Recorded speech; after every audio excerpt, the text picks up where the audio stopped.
ಪೂಜಾರಿ ಒಬ್ಬ ಕರಸೇವಕ ಅಂತ FIR ಹಾಕಿಲ್ಲ, ಕ್ರಿಮಿನಲ್ ಕೇಸ್ ಇದೆ, ಹಾಕಿದೀವಿ ಅಂತ.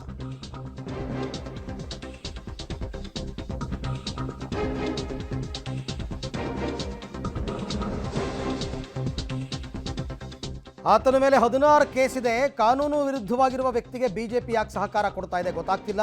ನಾವು ಯಾರನ್ನೂ ಟಾರ್ಗೆಟ್ ಮಾಡಿಲ್ಲ. 26 ಕೇಸ್ನಲ್ಲಿ 36 ಜನ ಇದ್ದಾರೆ, 36 ಜನರಲ್ಲಿ ಹಿಂದೂಗಳು ಇದ್ದಾರೆ.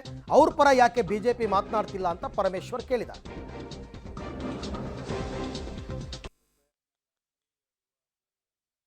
ಇದು ಸರ್ಕಾರ, ಇದು ಯಾರು ಇಂಡಿವಿಜುವಲ್ಸ್ ಅಲ್ಲ, ಇದು ಒಂದು ಸರ್ಕಾರ, ಅಧಿಕೃತವಾಗಿ ಜನರಿಂದ ಚುನಾಯಿತನಾಗಿರ್ತಕ್ಕಂಥ ಸರ್ಕಾರ.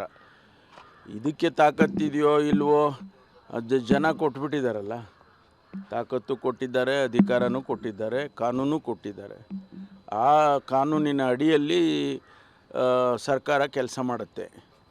ಅವರು ಕರಸೇವಕ ಅಂತ ಎಲ್ಲೂ ಕೂಡ FIRನಲ್ಲಾಗಲಿ ಅಥವಾ ಬೇರೆ ಯಾವುದೇ ಇದರಲ್ಲಿ ಬಂದಿಲ್ಲ. ಅವರು ಒಬ್ಬ ಅಪರಾಧಿ ಸ್ಥಾನದಲ್ಲಿರ್ತಕ್ಕಂಥವನು. ಸುಮಾರು 16 ಕೇಸಸ್ಸು ಆತನ ಮೇಲೆ ಆಗಿರ್ತಕ್ಕಂಥದ್ದು. ಅದರಲ್ಲಿ ಕೆಲವೆಲ್ಲ ಬಿಡುಗಡೆ ಆಗಿದೆ.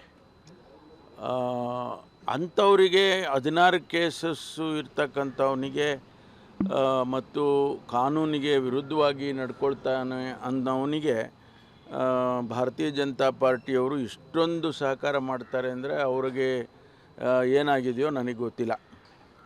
ನಾವು ಅವರು ಹಳೆ ಕೇಸ್ಗಳನ್ನೆಲ್ಲ ನಾನು ನಿನ್ನೆನೂ ಕೂಡ ಹುಬ್ಬಳ್ಳಿ ಪ್ರತಿಭಟನೆ ವಿಚಾರಕ್ಕೆ ಸಂಬಂಧಪಟ್ಟಂತೆ ವಿಪಕ್ಷ ನಾಯಕ ಅಶೋಕ್ ಅವರು ಕೂಡ ಮಾತನಾಡಿದ್ದಾರೆ.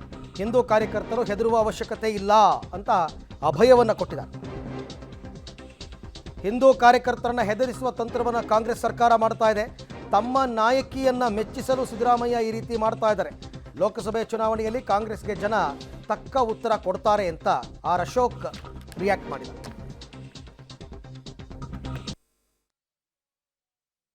ಹುಬ್ಬಳ್ಳಿಯಲ್ಲಿ ನಮ್ಮ ಕರಸೇವಕರು 30 ವರ್ಷದ ಹಿಂದೆ ಕೇಸು, 30 ವರ್ಷದ ಹಿಂದೆ ಕೇಸನ್ನು ಇವಾಗೇ ರೀಓಪನ್ ಮಾಡಿದ್ದಾರೆ.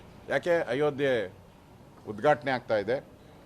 ಮನೆಗೂ ಮಂತ್ರಾಕ್ಷತೆಯನ್ನು ಕಾರ್ಯಕರ್ತರು ತೊಗೊಂಡೋಗಿ ಕೊಡ್ತಾ ಇದ್ದಾರೆ. ಜನ ಭಾಳ ಒಂದು ರೀತಿ ದೇವರೇ ಮನೆ ಬಂದಂಗೆ ಸ್ವಾಗತ ಮಾಡ್ತಾ ಇದ್ದಾರೆ. ಇದೆಲ್ಲ ಅವ್ರಿಗೆ ಒಂಥರ ಹೊಟ್ಟೆ ಉರಿ ಶುರುವಾಗಿದೆ. ಯಾಕೆಂದರೆ ಮೊನ್ನೆ DK ಶಿವಕುಮಾರ್ ಹೇಳಿದ್ದಾರೆ, ಏನೋ BJP ಅವರೆಲ್ಲ ಮನೆಗೆ ಅಕ್ಷತೆ ತೊಗೊಂಡೋಗಿ ಕೊಡ್ತಾವ್ರು. ನಾವೆಲ್ಲ ಕೊಡ್ತಾ ಇರೋದು, ಹಿಂದೂ ಕಾರ್ಯಕರ್ತರು ತೊಗೊಂಡೋಗಿ ಕೊಡ್ತಾ ಇರೋದು. ಅಂದರೆ ಇದೊಂದು ಸೂಚಕ ಅವ್ರದ್ದು. ಈಗ 30 ವರ್ಷ ಆದಮೇಲೆ ಅದರಲ್ಲೂ 3 ಜನ ಸತ್ತೋಗಿದ್ದಾರೆ, 5 ಜನ ಖುಲಾಸ್ ಆಗಿದ್ದಾರೆ. ನಾನು ನೆನ್ನೆ ಆ ಕಾಪಿಯನ್ನು ನೋಡಿದೆ. ನಾನು ಯಾವುದು ಜಡ್ಜ್ಮೆಂಟ್ ಕಾಪಿಯನ್ನು, ಯಾರು ಖುಲಾಸ್ ಆಗಿದ್ದಾರೆ ಆ ಜಡ್ಜ್ಮೆಂಟಲ್ಲಿ ಬಂದಿದೆ ಇವರು ಅಲ್ಲಿ ಗಲಾಟೆ ಮಾಡಿರೋದಕ್ಕೆ ಯಾವುದೇ ಸಾಕ್ಷ್ಯ ಇಲ್ಲ ಅಂತ ಹೇಳಿ ಜಡ್ಜ್ಮೆಂಟ್ ಕೊಟ್ಟಿದ್ದಾರೆ.